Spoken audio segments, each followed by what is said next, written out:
युग प्रधान आचार्य सम्राट श्रवण कुल तिलक पूज्यपाद 1008 श्री रघुनाथ जी महाराज साहब के पावन चरणों में वंदन नमन वंदन। श्रवण सूर्य देवी विभूति भारत भूषण वरिष्ठ प्रवर्तक श्रद्धेय गुरुदेव मर्दन केसरी 1008 श्री कृष्ण जी महाराज साहब के पावन श्री चरण कमलों में लोकमान्य राष्ट्र संत श्री राजस्थान पूज्य प्रवर्तक गुरुदेव श्री रूपचंद जी महाराज साहब के पावन चरणों में वंदन नमन।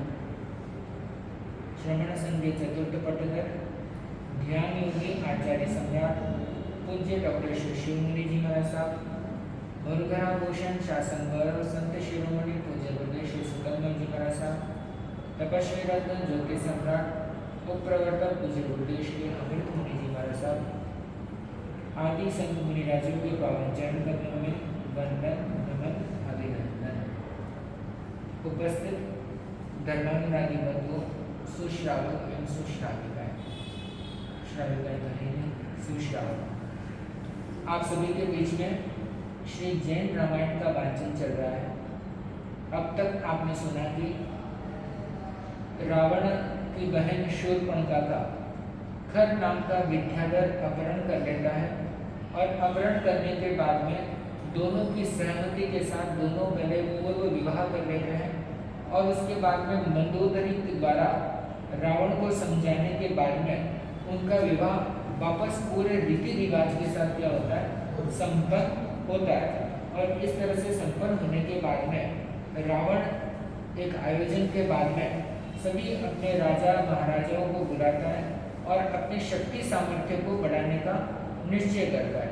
तब उनकी सेवा में या फिर उनके सम्मान में किष्किंधा का राजा बाली उनके सम्मुख नहीं जाता है और उसके बाद में एक दूसरे के बीच में टकराव शुरू हो जाती है। लंका और किष्किंधा जो शुरू से इनके दोनों के बीच में प्रेम का और मैत्री का संबंध था, वो अब एक स्वामी और एक दास का संबंध होने जा रहा है। जब ये दास और स्वामी का संबंध आ गया तो बाली वहाँ पर भड़कने लग गए कि जब प्रेम का संबंध हो तो वहाँ पर स्वामी और दास का संबंध नहीं होता है, और जहाँ स्वामी और दास का संबंध होता है वहाँ पर प्रेम का संबंध नहीं होता है, क्योंकि वहाँ पर ऊंच नीच का भाव अपने आप आ जाता है। अब बाली और रावण के बीच के अंदर युद्ध का निमित्त किस प्रकार से बनता है वो आपके बीच में आ रहा है। उससे पूर्व रावण ने बाली के राज्य के अंदर संदेशा भिजवाया कि सभी राजा महाराजा है, आपकी सेवा के अंदर क्यों नहीं आए। इस तरह से दूत वहां पर जाकर सारी बातें कहता है और कहने के बाद में वो वापस रावण के पास जाता है और रावण को 2-4 बातें बड़ा चढ़ा के कहता है। फिर रावण वापस उनके पास दूत भेजता है।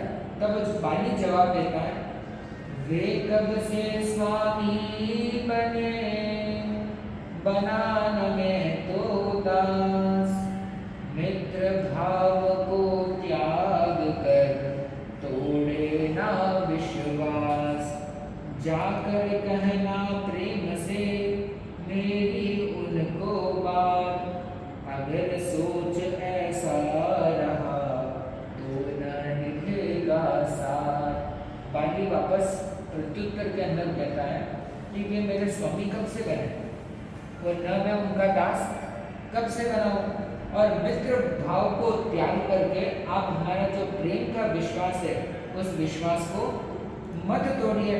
इस तरह से वो दूत को जाकर कहता है कि आप जाकर अपने राजा रावण से जाकर ये सारी बात कह दो। तो वहां पर वो दूत जाकर एक बात को 20 बात मिलाकर वापस कहता है। क्यों, यहाँ पर एक छोटी सीख मिलती है कि कभी कम्युनिकेशन के बीच के अंदर कोई तीसरा व्यक्ति आ जाता है तो वहाँ पर बात अपने आप बिगड़ने लग जाती है। किसी से भी बात करनी है तो हमें डायरेक्ट जाकर उस व्यक्ति से बात करनी चाहिए। अगर बीच में हम किसी प्रकार का माध्यम रखते हैं तो वो माध्यम उस काम होने वाले काम को भी क्या कर देता है, बिगाड़ देता है। तो यहाँ पर जो दूत है वो दूत बिगाड़ने का क्या कर रहा है, काम कर रहा है। और एक बात को जाकर 20 तरह से बड़ा चढ़ाकर उसने रावण से जाकर कहा और जाकर सीधा कहा कि बाली तो क्या हो गया है, अभिमानी हो गया है, इसलिए वो आपके सामने सर झुकाने के लिए नहीं आ रहा है। जब उसके बाप दादा जेल में पड़े थे तब आपने उसको बचाया था, ये एहसान वो भूल चुका है। दास बनकर बाली झुके। अब रावण के मन में क्या आया कि अगर वो आदमी दास नहीं बन रहा है तो वो दास बनकर मेरे सामने झुके, ऐसा उसके मन में क्या जग गया, अभिमान और अहंकार का भाव उसके भीतर जागृत हो गया। और जब कोई प्रसंग नहीं बनता है, कोई व्यक्ति किसी की बात नहीं सुनता है, तब व्यक्ति बड़बड़ाने लग जाता है कि मेरी नहीं सुन रहा है, मेरी वो नहीं कर रहा है, ये नहीं कर रहा है। रावण की भी हालत उस समय ऐसी हो गई, वो हर बात को बार बार 2-2, 3-3, 4 बार दोहराने लगा। मेरे सामने नहीं झुका, मैं उससे बड़ा हूँ, मेरा अभिमान क्या है, मैंने उसको ये किया वो किया। तो ये सारी क्रियाएं वहाँ पर चल रही है। और वहाँ पर वो जो दूध भी था वो हर बात को नमक मिर्च लगाकर एक एक बात को क्या है बढ़ाते हुए जा रहा था। एक एक बातों को सुनते हुए दशमुख के मुख पर भी क्या है क्रोध के अंगार उठने लगे। और फिर वापस आखिरी एक और बात दूध को वो भेजता है, उल्टे पांवों दूत जानते फिर से संदेश, महाराज फिर सोच ले दे मुझको आदेश। बाली को सुन आ गया तुरंत वहां पर क्रोध, मूर्ख जा तो भाग जा नहीं तुझे कुछ बोल। अब इतनी देर लंका के अंदर वो दूत बात को भड़का रहा था, अब वो रावण ने वापस भेजा क्योंकि उनको विश्वास नहीं था कि ऐसी बातें बाली कर सकता है। दूत इधर गया तो इधर जाकर के किष्किंधा के अंदर भी 4-5 बातें बड़ा चढ़ाकर उसने वहां पर कह दी। तब बाली को भी क्रोध जागृत हो गया कि मैं राजा, मेरा सब सामर्थ्य और मेरा बाहुबल है और ये आकर उल्टी बातों को मेरे सामने कह रहा है। तो वहां पर उसको फटकार लगाकर भगा देता है। वो कहता है कि आप समर्पण कर लो, आप दास बन जाओ, ये बन जाओ। पहले के जमाने के अंदर कोई राजा को दास बनने के लिए कहे तो ये उनके स्वाभिमान की बात हो जाती है। दास बनना मतलब युद्ध के अंदर 8 जनों से भी बढ़कर अपमान होता था। तो इस तरह से बाली को उसने जाकर बड़ा चढ़ाकर बातें कही, फिर उसने डांट फटकार कर उसको वहां से भगा दिया और वो भागते भागते रावण के पास जाकर पहुंचा। अब इस तरह से नहीं होने से वहां पर युद्ध की स्थिति बन गई है। और इधर रावण ने अपनी पूरी सैन्य को सजाकर किष्किंधा से युद्ध करने के लिए अपने रणबेरी को बजा देता है और लाल किला होकर एक ही कहता है कि आज चींटी के भी क्या आ गए, पंख आ गए। किष्किंधा राज्य छोटा है, जनसंख्या छोटी है और इस छोटी संख्या वाले राज्य के आज क्या आ गए, पंख आ गए। ऐसा रावण दशानन वहां पर जोर जोर से हाँफते हुए कह रहा था और वहां पर अभिमान के तले में कह रहा था कि मेरी शक्ति का उसको अंदाजा नहीं है, इसलिए वो वहां पर झगड़े के लिए तैयार हो रहा है। युद्ध भूमि में है घड़ी सेना दोनों, आती वहां चिंगाड़ते पर बढ़ता शोर। कुंभकर्ण के संग में अनुज विभीषण जाए, बाली के नजदीक जा उसको वे समझाए। शीश झुका ले आप तो युद्ध यहाँ टल जाए, किष्किंधापति आप है हटा न कोई पार। बाली बोला बात तो है तेरी कुछ ठीक, लेकिन अपने भाई को जाकर दे तो सिर। अब वहां पर युद्ध की स्थिति हो गई। कुंभकर्ण और विभीषण ये दोनों समझदार प्राणी होते हैं और दोनों भव्य आत्मा होती है। ये दोनों जाकर बाली को समझाते हैं कि इस प्रकार का युद्ध न कीजिए, आप आपके नगरी के राजा रहेंगे, किष्किंधा के राजा आप रहेंगे, आपको कोई भी हटा नहीं पाएगा। तो वो दोनों की बातें को सुनकर बाली कहता है ये बात मुझे समझाने से ज्यादा तुम जाकर अपने भाई को समझाओ, वो सभी को दास बनाने के लिए क्या है निकला है। और अब इस तरह से उन दोनों के बीच में बातें चलती रहती है। यहाँ पर एक नीति की बात आई है, प्रेम में बाधा अब आई, नीति यही हरदम दुखदाई।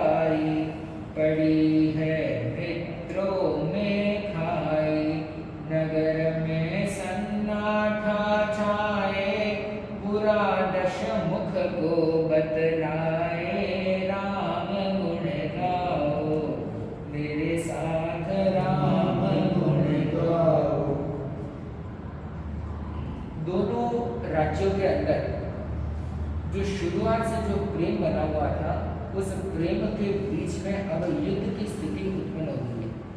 दोनों जो एक दूसरे के लिए पूरक थे, एक दूसरे की रक्षा के लिए तैयार रहते थे, वो आज दोनों लड़ने के लिए क्या हो गए, तैयार हो गए।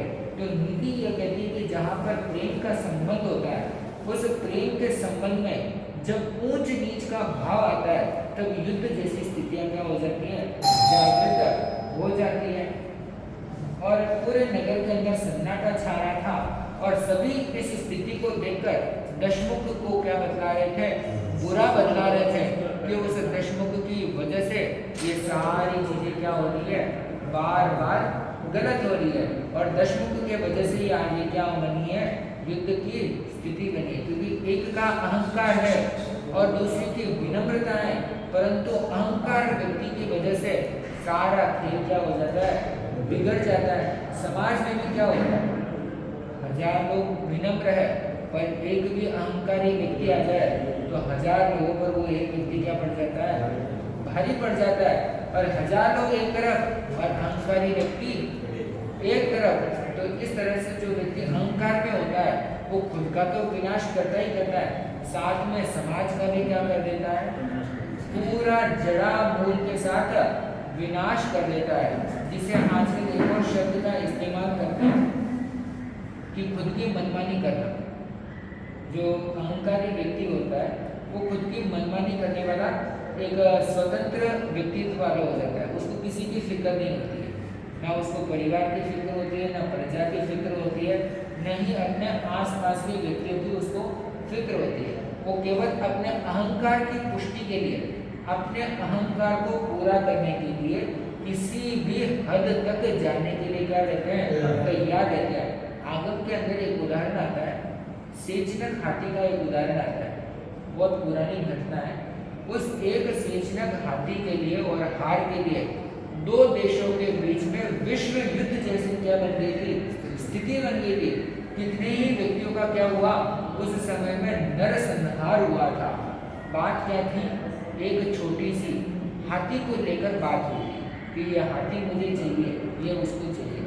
तो कहते हैं छोटी छोटी चीज़ों के लिए जब ये ऐसी स्थितियाँ बनती है तो इसके लिए जो लड़ते हैं उनके लिए तो कोई फर्क पड़ने वाला नहीं होता है, परंतु उन दोनों के पीछे पूरा राष्ट्र क्या करता है, उन चीज़ों का भुगतान करता है। अब ये रूस और यूक्रेन का युद्ध चला, तो इसमें भी क्या रहा, एक व्यक्ति का अहंकार और दूसरे व्यक्ति का प्रतिकार, और इस वजह से दोनों देश क्या हो रहे हैं, तबाह हो रहे हैं, बर्बाद हो रहे हैं। इसमें दो देश के राजाओं को कुछ फर्क नहीं पड़ रहा है, परंतु वहाँ की प्रजा वो सारी चीजों को भोग रही है। इसलिए युद्ध का परिणाम हमेशा खराब होता है।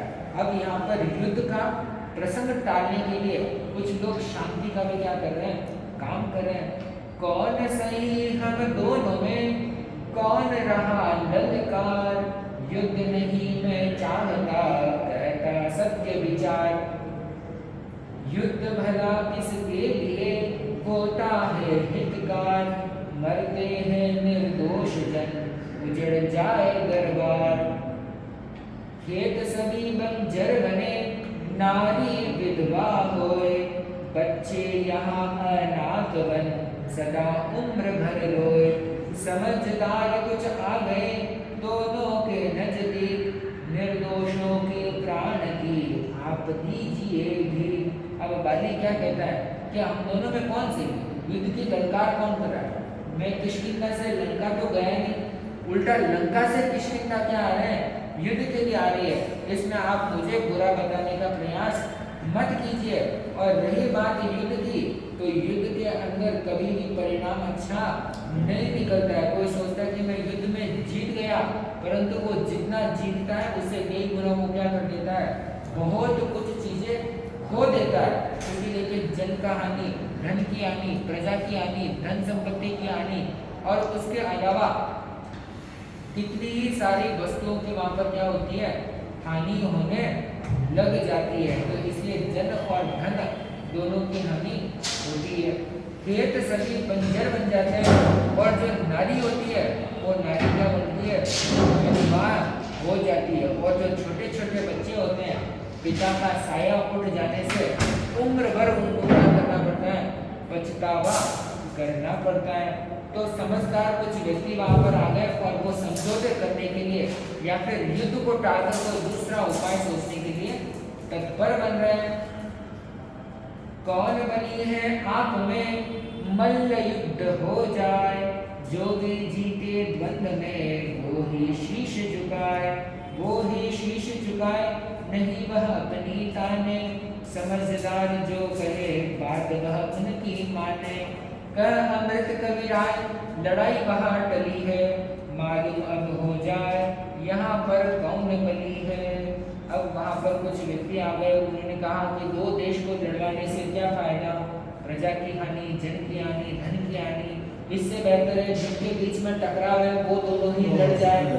इधर बाली और उधर रावण, आप दोनों ही क्या कर लो, आपस में लड़ लो और हम सब क्या बन जाते हैं, दर्शक बन जाते हैं। इसमें समझदार की बात सभी ने वहां पर क्या कर ली, स्वीकार कर ली। अब दो जनों के बीच में क्या हो रहा है, मल्ल युद्ध हो रहा है और वहां पर एक बहुत बड़ा नरसंहार वहां पर क्या हो गया, टल गया।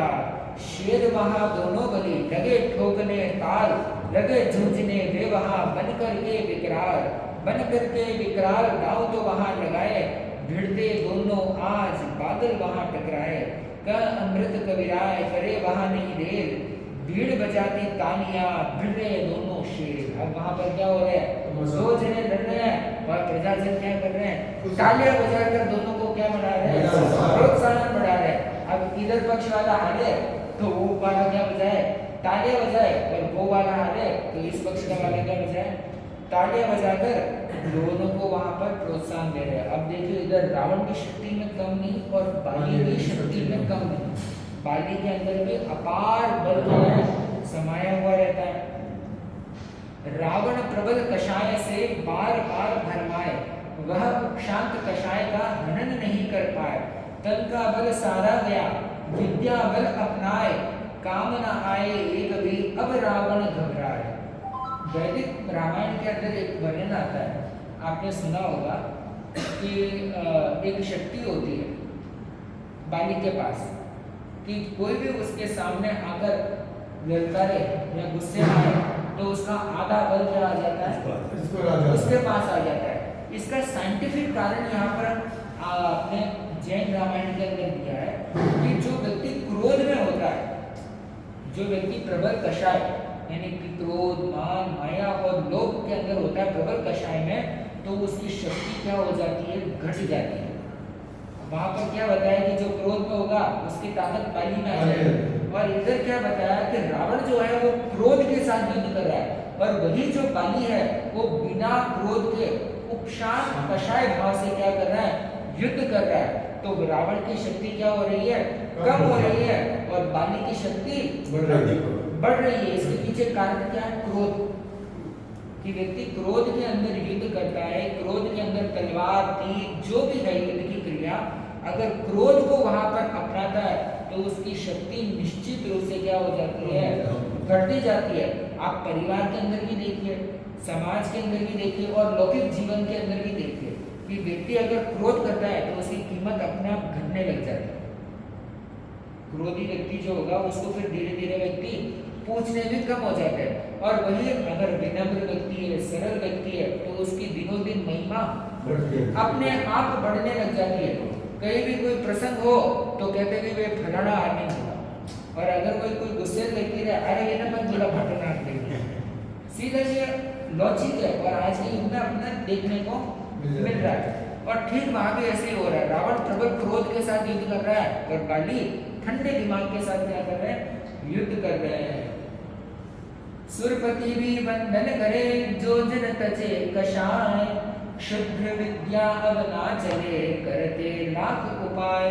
चंद्रहास को हाथ ले रावण करे प्रहार, लकड़ी के सम तोड़ दे लंका पति लाचार। अब उसने देखा कि शरीर का बल काम नहीं आ रहा है, तो उसने क्या किया, विद्या बल को अपनाया, क्योंकि रावण बहुत सी विद्याओं को जानता था और कई सारी मंत्र सिद्धियां भी उसने की थी, तो अपने उस सिद्धियों को प्रयोग तो उसने किया, परंतु जो व्यक्ति संतावान हो, विनम्र हो, जो व्यक्ति हृदय से शुद्ध हो, उसके ऊपर ये सारी चीजें हावी होती नहीं है, तो वो सारी चीजें क्या हो रही थी वहां पर, फेल हो रही थी।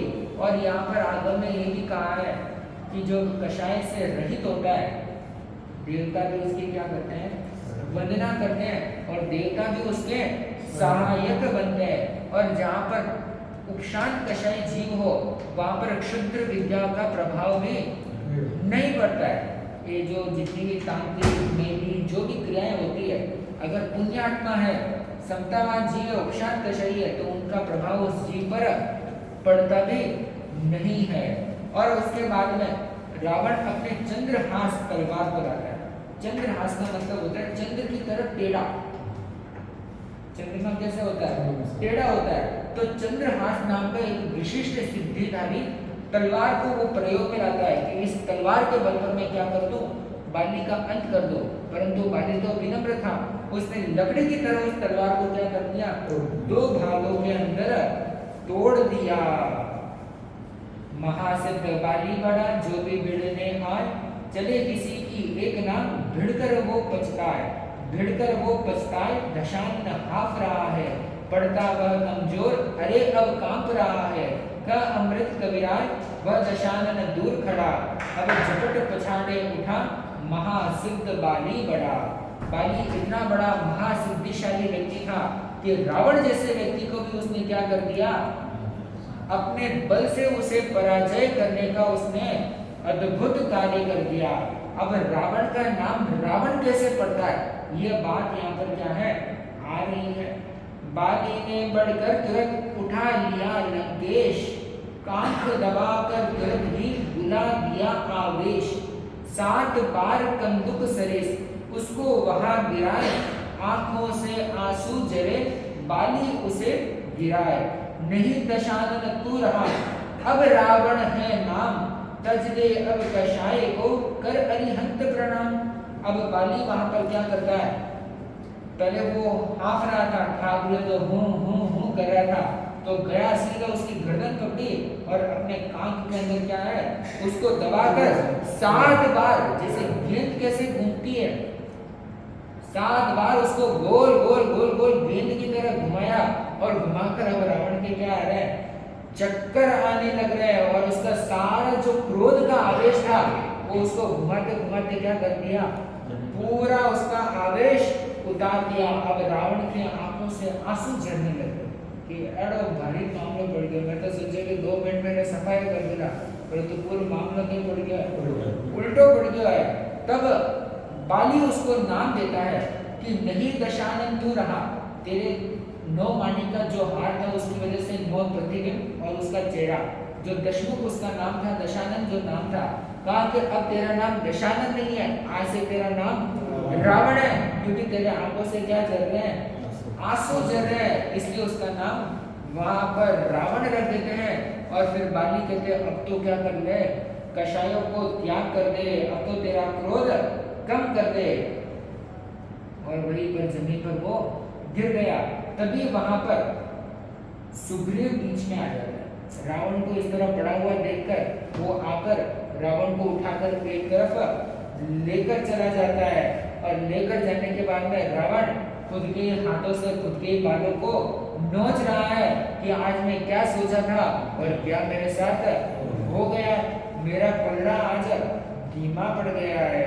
सिर को नीचा कर त्वरित दिया द्वंद को त्याग, शर्मिंदा होकर उठा गया वहां से भाग। अब शर्मिंदगी हो गई, अब करे तो युद्ध में हार मिल गई, तो वहां से तुरंत रवाना होकर भाग गया। बार बार वह सोचता बिगड़ी मेरी शान, सुग्रीव ना आता अगर जाती मेरी जान। अगर सुग्रीव नहीं आता तो आज मेरी जान भी चली जाती, और आज मेरी शान भी क्या हो गई है, पूरी खत्म हो चुकी है। बाली के आगे हुआ चूर मेरा अभिमान, आज पता यह लग गया बाली है बलवान। आज इसको भी पता चल गया कि बाली मेरे से भी ज्यादा बलवान है, शक्तिशाली है। तो इस तरह से यहाँ पर क्या हो गया, जो युद्ध का आरंभ हुआ था वो युद्ध वहां पर रुक गया, खत्म हो गया और बाली क्या हो गए, विजयी हो गए और लाखों जनधन की हानि भी होते होते बच गई। अब वहां पर बाली को वैराग्य का भाव जग जाता है। जैसे ही युद्ध पूरा होता है, युद्ध पूरा होते ही बाली के मन में वैराग जग जाता है और वो अपना राज मुकुट अपने छोटे भाई सुग्रीव को क्या कर देते हैं, दे देते हैं और सुग्रीव को राजपाट देकर स्वयं अष्टापद पर्वत पर जाकर दीक्षा लेकर तपस्या के अंदर अपना समय बिताने लग जाते हैं और एक महामुनि बनकर अनेक लब्धियों को वहां पर क्या करते हैं, वो धारण करते हैं। और वहां पर बाली का प्रसंग वहां से पूरा हो गया। पीछे सुग्रीव, अब सुग्रीव क्या सोचता है कि भाई तो क्यों ब्रो, भाई जितनी ताकत मारना को नहीं, अब मैं क्या करूं। तो उसने कहा दिमाग लगा कर कि मैं तो रावण के अंदर चला जाता हूँ, क्योंकि है रावण वैसे शक्तिशाली है, परंतु बाहुबल के अंदर बाली बहुत ज्यादा शक्तिशाली था। जो एक बार तो हरा चुका, परंतु अब बाली भगवान तो गए हो गया है, दीक्षा ले चुका है, वह वापस आवेगा बने पर मारे नारे नहीं हो जाएगा, दुर्गति हो जाएगा। तो इस तरह से वो सोच विचार करके सोचता है कि अब मेरे पास शक्ति नहीं है, इसलिए मैं रावण के अधीन रहकर अपना राजपाट चलाऊं। स्नेह बड़ा उससे यहाँ लू में राज्य बचाए, हुई सुता सुबगा बड़ी दू में ब्याह रचाए। उसकी बेटी जो सुबगा थी वो बड़ी हो रही थी, उसने सोचा कि राज्य के बीच में क्या कर लो, मैत्री बना लो और अपनी बेटी का विवाह रावण के साथ करवा दो। तो जगह बनिया बचे कौन युद्ध करेगा, कौन आएगा, हम लोग करेगा। तो इस तरह से उसने क्या है, माचन बुद्धि का इस्तेमाल करते हुए वहां पर क्या कर दिया, काम को सेट कर दिया। दूत हाथ संदेश दे लंका उसे पटाए, सुता ब्याह मम भावना अपना स्नेह दिखाए। रावण तो दामाद बन अपना शीश नवाए, भूपति आकर के गई अपना नेह दिखाए। तो इस तरह से लंकेश रावण का विवाह इधर सुग्रीव की पुत्री सुभगा के साथ संपन्न होता है। वहां से पूरा विवाह वगैरह संपन्न करके वो वापस अपने नगर के अंदर लौट जाते हैं। इस तरह से वो प्रसंग वहां पर क्या होता है, पूरा होता है। अब दूसरा एक और प्रसंग शुरू होता है जिसके अंदर रावण के द्वारा फिर से बाली मुनि की आशाटना का प्रसंग आता है कि वैर भाव रावण का इतना सहज में नहीं छूट रहा है। नित्य लोक का भूपति नित्य लोक है ना, रत्नावली सुंदर सुता लगे सदा विराम।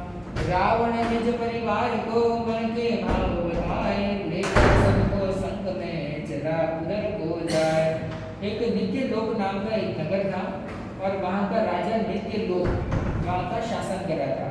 उसकी एक बेटी रत्नावली थी जो बड़ी सुंदर थी, सलोनी थी, और उसके साथ विवाह करने का रावण के मन में क्या हो गया, इच्छा जागरण हो गया और वहां से विवाह संबंध स्थापित करने के लिए अपने पूरे परिवार के साथ क्या हो रहा है, नित्य लोक में जाने के लिए तैयार हो रहा है। पुष्पक विमान के अंदर अपने सारे परिवार को बैठाकर वो वहां से क्या करता है, प्रस्थान करता है। विमान जा रहा है और जाते जाते अचानक रुक जाता है।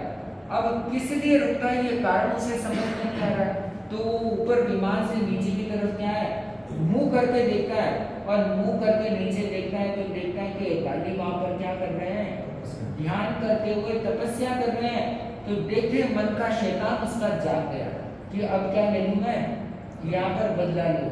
रोका विमान नीचे और जाकर सीधा उससे भिड़ने के लिए वहां पर गए और एक बड़ी सी शिला को, पत्थर को उसने उठाया और घुमाते हुए बाली मुनि पर फेंका।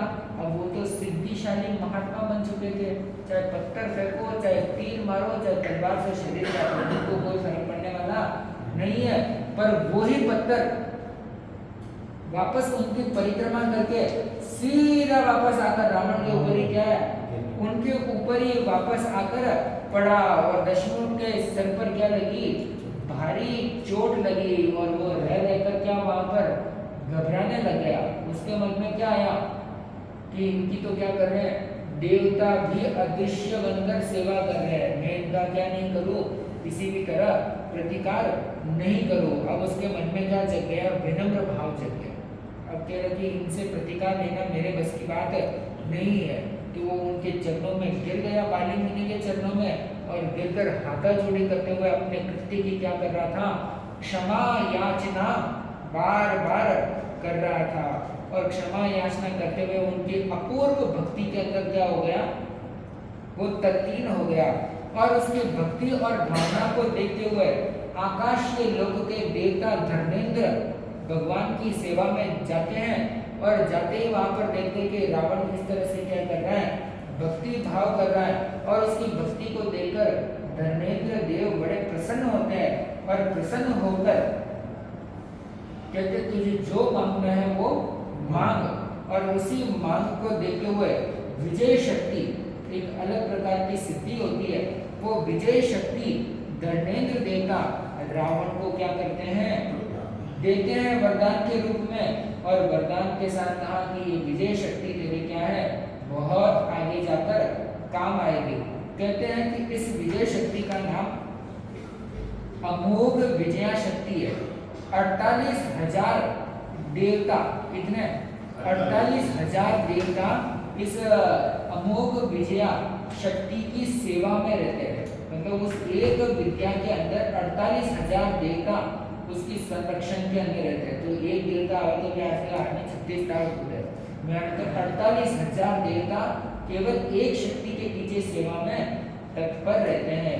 तो ऐसी महाशक्तिशाली विद्या को, विजय शक्ति को प्राप्त करके रावण का मन क्या हो रहा है?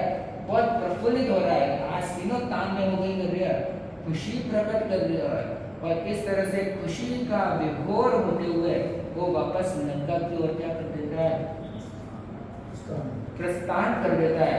इधर पीछे बाली मुनि अपनी पूरी आयुष्य में अपूर्व समता भाव को धारते हुए अपने सभी कर्मों को काटते हुए वो क्या हो गए?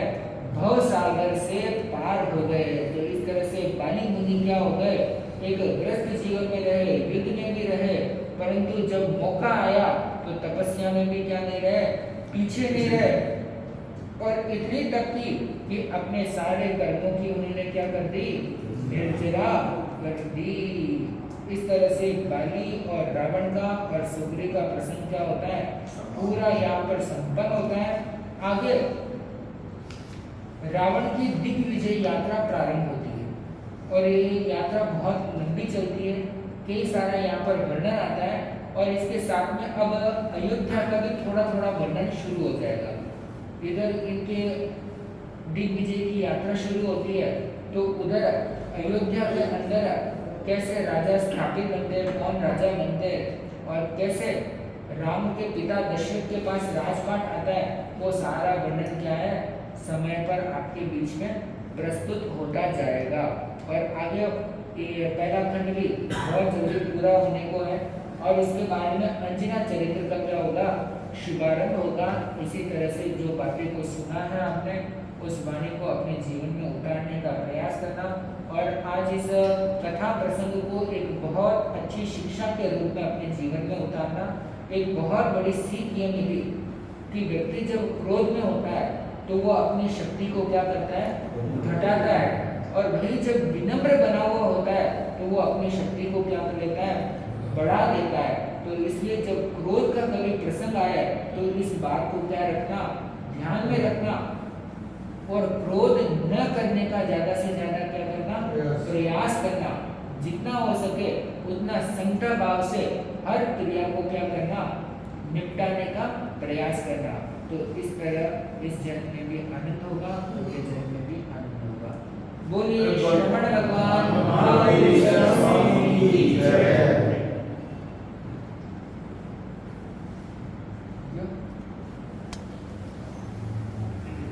आप समय कमीच लागा, आपले मुंबई सगळं करतो 9 बजे माझ्या कुठला थोडं कमी झालं। बोलिए श्रवण भगवान महावीर स्वामी की जय। गुरुदेव की आज्ञा से चत्तारि मंगलम, अरियंता मंगलम, सिद्धा मंगलम, साहू मंगलम, केवली प्रणतो धम्मो मंगलम, चत्तारी लघुतमा अर्यंता लघुतमा श्रद्धा लघुतमा साहू लघुतमा केवली पंतो धम्मो लघुतमा चत्तारी शरणं पवज्जामि अर्यन्ते शरणं पवज्जामि सिद्धे शरणं पवज्जामि साहू शरणं पवज्जामि केवली पंतो धम्मो शरणं पवज्जामि चार शरणा दुर्गति हरणा और शरणा को होगा जो भव्य प्राणी करे आराधन उसका अजय अमर पद होगा आनंद आनंद